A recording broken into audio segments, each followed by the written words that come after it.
وعدہ اصغر سے نبھاتے ہوئے دم توڑ گئی، وعدہ اصغر سے نبھاتے ہوئے دم توڑ گئی، دھوپ سے چھاؤں میں آتے ہوئے دم توڑ گئی۔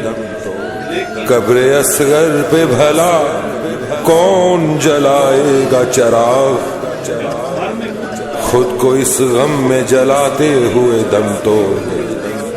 آخری سانس میں سجاد کو اصغر کہہ کر اپنے سینے سے لگاتے ہوئے دم توڑ گئی۔ لڑکھڑا کر یوں گری لگتا تھا بی بی جیسے۔ جب لے کر جانے لگے تھے نا تو اس وقت حضرت ابراہیم نے کہا تھا کہ مجھے چھری اور رسی چاہیے۔ بی بی نے دے دی لیکن گھبرا کے پوچھی کہ نبی اللہ آپ نے یہ چھری اور رسی کیا کرنی ہے؟ کہا کہ میں دوست کے پاس جا رہا، ہو سکتا مجھے قربانی کرنی پڑ جائے تو اس لیے میں لے کر جا رہا ہوں۔ بتایا نہیں ہے بی بی کو۔ اب جب لے کر گئے، درود پڑھ محمد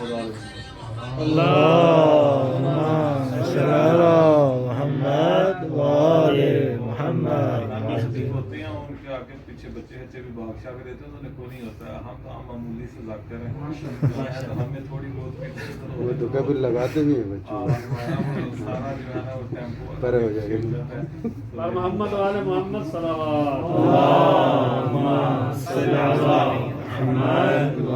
دادا والے تو لوگ ایسے ہی ہوتے ہیں۔ نعرہ تکبیر، نعرہ رسالت، نعرہ حیدری، آواز بلندتر صلوات۔ اللہم صل علی محمد وآل محمد۔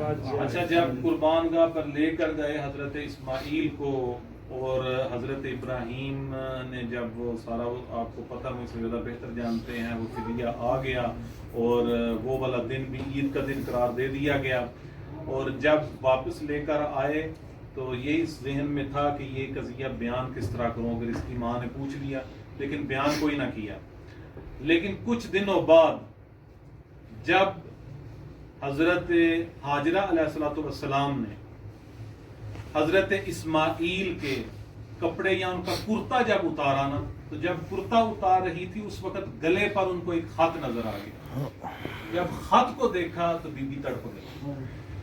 جب بی بی تڑپی تو پھر اس وقت حضرت ابراہیم سے پوچھا کہ یا نبی خدا اس کو ادھر کیا ہوا ہے؟ تو حضرت ابراہیم نے کہا کہ اب تو مسئلہ نہیں ہے کہ بیٹا سامنے کھڑا ہے مسکرا رہا ہے، میں سارا قضیہ ان کو بتا دیتا ہوں۔ حضرت ابراہیم نے، عزیزان محترم، حضرت ہاجرہ علیہ السلام اللہ علیہا کو جب یہ سارے کا سارا قضیہ بتایا تو حضرت ہاجرہ خاموش ہو گئیں اور نفسیاتی طور پر اتنا اثر ہوا کہ مریض ہو گئیں، اور جب مریض ہوئی تو کہتے ہیں کہ اسی بیماری سے اس دنیا سے چلی گئیں۔ شاید یہی تصور کرتی ہوں گی کہ اگر چھری چل جاتی، صرف اتنا سارا سوچ کے بیمار ہوئیں، اور بیمار ہونے کے بعد اسی مرض میں ہی اس دنیا سے چلی گئیں۔ و خدا کی قسم، اگر حضرت بلکہ یقیناً شہزادہ علی اصغر فخر اسماعیل ہیں تو بی بی رباب بھی فخر ہاجرہ ہیں، بی بی لیلہ بھی فخر ہاجرہ ہیں۔ اور آپ لوگوں نے یہ تاریخ میں یہ بیان بھی کیا گیا ہے کہ بی بی رباب نے وہ مناظر کربلا میں دیکھے کہ جب کربلا کے بعد بھی مدینہ میں بی بی گئیں تو کسی نے بی بی کو سائے میں بیٹھا ہوا نہیں دیکھا۔ وہ جواب ہیں حضرات کی، کسی نے بھی، حتیٰ کہ سخت سے سخت موسم بھی آ گیا تو بی بی رباب سائے میں نہیں بیٹھی۔ لوگوں نے کہا، اپنے گھر والوں نے بھی کہا کہ بی بی آپ سائے میں چلی جائیں، اتنی سخت دھوپ ہے، اتنا موسم خراب ہے، بعض اوقات خراب ہوتا تھا موسم تب بھی کہتے تھے، سخت دھوپ ہوتی تھی تب بھی کہتے تھے، تو بی بی ایک ہی جملہ کہتی تھی کہ میں نے اپنے وارث کو تپتی ہوئی دھوپ میں دیکھا ہے، میں کس طرح چھاؤں میں بیٹھوں۔ یہ بی بی عزاداران امام مظلوم اسی دھوپ میں بیٹھی ہوئی اسی کربلا کے مناظر کو یاد کرتے ہوئے اس دنیا سے چلی گئیں۔ حالانکہ یہ سارے کے سارے مناظر ان کے سامنے تھے، انہوں نے جب بی بی کی یہ کیفیت تھی، تو آپ ذرا خود سے سوچیں کہ جب خالی علی اصغر کا جھولا دیکھتی ہوگی تو بی بی پہ کیا گزرتی ہوگی، جب شہزادہ علی اصغر کی پیاس کو دیکھتی ہوں گی تو بی بی پر کیا گزرتی ہوگی۔ شہزادہ علی اصغر اسماعیل کربلا اپنے زمانے میں مولا علی کے کردار کی تصویر بن کر یہ فاتح کربلا، یہ اپنے زمانے کا عیسیٰ مسیح حضرت عیسیٰ نے قوم بنی اسرائیل کے سامنے اپنی ماں کی بے گناہی کی گواہی دی، اور اس کربلا کے علی نے اقوام عالم کے سامنے، ساری اقوام عالم کے سامنے گہوارے میں اپنے باپ کی مظلومیت کی سند پیش کی۔ اللہ اکبر۔ اور جب امام زمانہ ان کی بارگاہ میں آتے ہیں تو کہتے ہیں السلام علی الرضیع الصغیر، میرا سلام ہو 6 ماہ کے شیر خوار علی اصغر پر۔ سید ابن طاووس لکھتے ہیں کہ جب امام حسین علیہ السلام نے دیکھا کہ سارے آوان و انصار شہید کر دیے گئے ہیں تو اس وقت جنگ کا ارادہ کیا۔ جب جنگ کا ارادہ کیا تو اس وقت ایک استغاثہ بلند کیا، فرمایا حل من ذاب یذب عن حرم رسول اللہ، آیا ہے کوئی جو حرم رسول خدا کا دفاع کرے؟ حل من ناصر ینصرنا، آیا ہے کوئی ہماری مدد کرنے والا؟ یہ مدد بھی اس لیے تھی تاکہ تم ظلمت قضا سے نکل کر نور کی طرف آ جاؤ۔ امام زمانہ پردہ غیبت میں کہتے ہیں کہ میں اپنے مظلوم جد کے مصائب کو یاد کر کے صبح بھی رہوں گا، شام بھی رہوں گا، اور اتنا رہوں گا کہ میری آنکھوں سے آنسو نکل آئیں گے۔ عزادارو، لیکن یا امام زمانہ آپ کربلا میں نہیں تھے، زمانے نے آپ کو پیچھے کر دیا، آپ کربلا میں نہیں تھے، نہ ہو کہ آپ کہہ رہے ہیں کہ میں اتنا آنسو بہاؤں گا کہ میری آنکھوں سے آنسو نکل، آنکھوں سے خون ٹپکنے لگ پڑے گا۔ لیکن آیا بی بی زینب کتنا روئی ہوں گی، بی بی رباب کتنا روئی ہوں گی، بی بی سکینہ کتنی روئی ہوں گی۔ اللہ اکبر۔ عزادارو، جب استغاثہ بلند ہوا تو اس وقت امام حسین خیمے کی طرف گئے، کیونکہ آواز آئی خیمے سے۔ بی بی زینب نے کہا بھیا حسین، جب سے آپ نے استغاثہ بلند کیا ہے، علی اصغر نے اپنے آپ کو گہوارے سے گرا دیا ہے۔ عزادارو، کہا کہ میں علی اصغر کو لینے آیا ہوں۔ جب شہزادہ علی اصغر کو لینے کے لیے گئے تو میں اس طرح کیوں نہ کہوں کہ قرآن ناطق کی رحل پر قرآن کی سب سے چھوٹی سورہ کوثر بن کر علی اصغر اپنے باپ کے ہاتھوں پر آیا، اور ان کو لے کر چلنے لگے۔ بی بی رباب در خیمہ پر سر جھکا کر کھڑی ہو گئی، اور مولا حسین نے کہا رباب آپ کیوں اتنی پریشان ہو؟ کہا مولا، اس وقت سے لے کر جو بھی بندے جتنے بھی آپ کے انصار و عوان و عزیز کربلا میں گئے ہیں، کوئی بھی واپس پلٹ کر نہیں آیا۔ مولا حسین نے بی بی رباب کو تسلی دیتے ہوئے کہا رباب، وہ جتنے بھی گئے تھے دشمن کو یہ خیال ہوتا تھا کہ ان کے ہاتھوں میں تلوار ہے، اس لیے ان کو مارا گیا، لیکن علی اصغر تو 6 ماہ کا ہے، اس نے بھلا کیا جنگ کرنی ہے۔ عزادارو، جب لے کر چلے، تھوڑی سی بلندی پر جا کر کہا مولا حسین نے اما فیکم مسلم، آیا تم میں سے کوئی مسلمان نہیں ہے؟ کوئی نہیں بولا۔ پھر فرمایا کہ اسلام میں ہے کہ پیاسوں کو پانی دینا چاہیے، کوئی بھی نہیں عزادارو بولا۔ پھر مولا حسین نے کہا کہ آیا تم میں سے کوئی صاحب اولاد بھی نہیں ہے؟ کوئی جواب نہ آیا۔ پھر مولا نے کہا اما یرونہ، آیا اما ترونہ، آیا تم دیکھتے نہیں؟ کیفا یتلظ عطشانا، کہ اس کی شدت پیاس کی وجہ سے کیا حالت ہو گئی ہے۔ عزادارو، آپ لوگ مجھ سے بہتر جانتے ہیں تلظی مچھلی کی ایک خاص کیفیت کے لیے بولا جاتا ہے. اس کیفیت کو کہتے ہیں کہ جب مچھلی کو پانی سے جدا کر دیا جائے تو وہ تھوڑی دیر کے لیے تڑپتی ہے, اچھلتی ہے. جب وہ طاقت ختم ہو جائے کبھی دائیں کروٹ لیتی ہے, کبھی بائیں کروٹ لیتی ہے. جب وہ بھی طاقت نہ رہے تو وہ پھر کیا کرتی ہے, کبھی منہ کو کھولتی ہے, کبھی منہ کو بند کرتی ہے. عزاداران امام مظلوم, خدا آپ کی حاجتوں کو قبول و منظور فرمائے. بی بی زہرا آپ کے ان آنسوؤں کو, آپ کی دعاؤں کو, آپ کی عزاداریوں کو قبول و منظور فرمائے. کہتے ہیں شہزادے کی 7 محرم کو پانی کی بندش کی وجہ سے, آتش پیاس کی وجہ سے یہ حالت تھی کہ بار بار اپنے آپ کو گہوارے سے نیچے گرا دیتے تھے. جب یہ بھی طاقت ختم ہو گئی تو 8 محرم کو اپنا سر سرزمین کربلا پر مارتے تھے. جب یہ بھی طاقت ختم ہو گئی تو 9 محرم کو آنکھیں شہزادے کی کھلی ہوئی ہیں. 10 محرم کو کہتے ہیں عزادارو یہ بھی طاقت ختم ہو گئی. اب شہزادہ کبھی اپنا منہ کھولتے ہیں, کبھی اپنا منہ بند کرتے ہیں. میں کہوں گا کہ زبانے بے زبانی میں کہتے ہوں گے چچا عباس پانی العطش.